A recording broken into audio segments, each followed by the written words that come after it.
Yes, sir. Ready?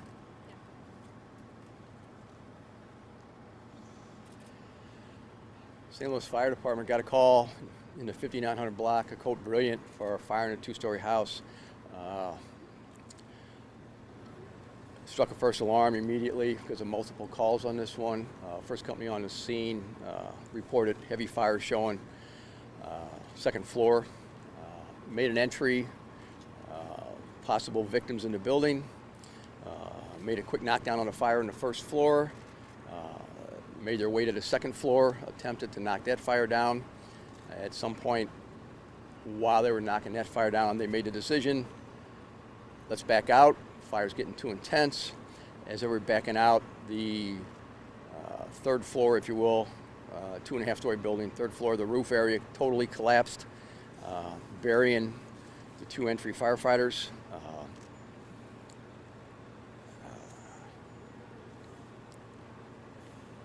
Anytime you have a building like this, you know, it's the fire department's always looking to make sure that nobody's in there. We're trying to save lives. You know, it's with a collapse like this, there's a lot of heavy timber, a lot of bricks. We got multiple chimneys.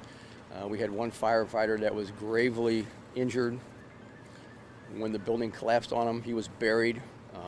Took the brunt of the collapse to his person.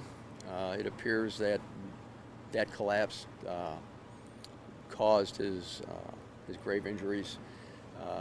We do have a firefighter death. So at this time, we're looking at all the conditions of the building, what might have led to it. That's, you know, St. Louis City Fire Department does a job every day in buildings that many departments consider buildings we shouldn't enter. We know that people use these homes to stay warm. We know that people use these homes to provide protection against the different environments, and we go in and take a look. This company went in, took a quick look, knocked the first fire down, went up to the second floor, made the right decision, let's get out. And unfortunately, due to the condition of the building, they were caught in the collapse. So it's... What can you tell us, Chief, about the firefighter who died and the firefighter who's gravely injured? How long with the department, their ages, any information? You know, right now I'd rather wait on passing on more information. When something like this happens, there's fire department's just a huge family. There's a lot of relationships on the inside that are involved here, from sons to fathers, and it's this kind of event weighs just tremendously heavy on the entire department, the chiefs, the deputy chiefs, me. There's a lot of internal relationships that make this just terrible, just a terrible situation. So as we get more information and information that we can release once we notify all the family members, we'll provide more information. But right now, I'd rather hold. So does it look like one was killed and another severely injured by the falling debris more so than the fire? Yeah. The one that was gravely injured, yes, was killed by the debris, the way it looks. But we'll take a good look at that. He was trapped under a tremendous amount of debris for some time until we dug him out. The other firefighter was injured as well, trying to get him out, and upon the initial collapse. So yes, it's anytime you have this amount of bricks and building collapse on you, it's not good. It's been roughly 20 years since you've had like a death, in the line of duty. How hard is this for a department, especially of your size and what you guys do? We're a busy department. We're a proud department. We're a closely related department. So you can't deal with it. There's no words to describe what the feeling is right now amongst the St. Louis Fire Department.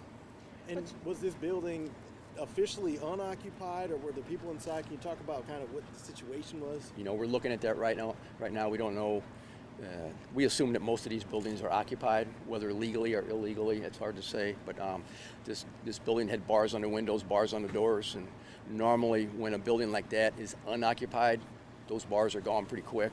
they're used for scrap, and they still had bars, so it looks like this building was occupied. Chief, my prayers and hearts go out to you and all of the firefighters in the St. Louis Fire Department. This is just a sad reminder of how first responders put their lives on the line every day. Yeah, it's unfortunately, we live with that reminder every day, no matter what happens, if it's in our city, in the county, in the state, in the country. We think about it every day, but we go on with our job. But it does bring it home. But it's I've been doing this for 40 plus years, and you think about it every day, but you still do the job. Why we do the job, I don't know.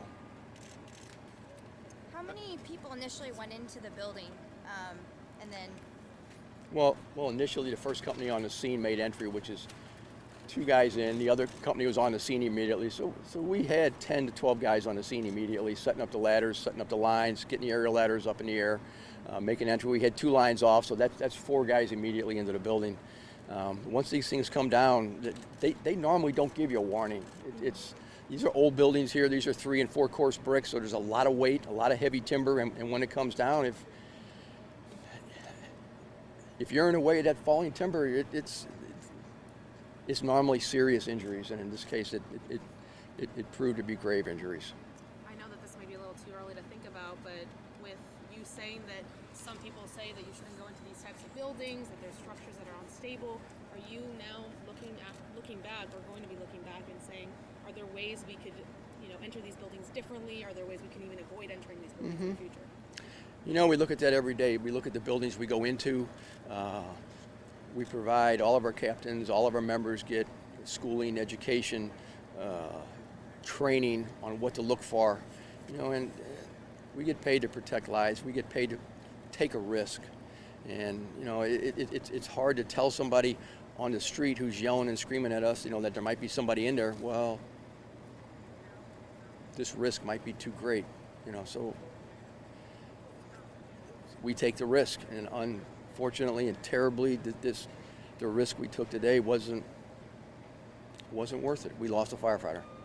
And Chief, just to clarify, what is the condition of the surviving firefighter? I don't have that yet. He was transported to the hospital. Was he the one that was gravely injured, or are you saying the one who No, died? the one who died was gravely injured. So he may not be so serious? Or? And I don't know that yet. We did train. He wasn't. He Was he had been caught in the collapse as well. He was conscious and breathing. Yes.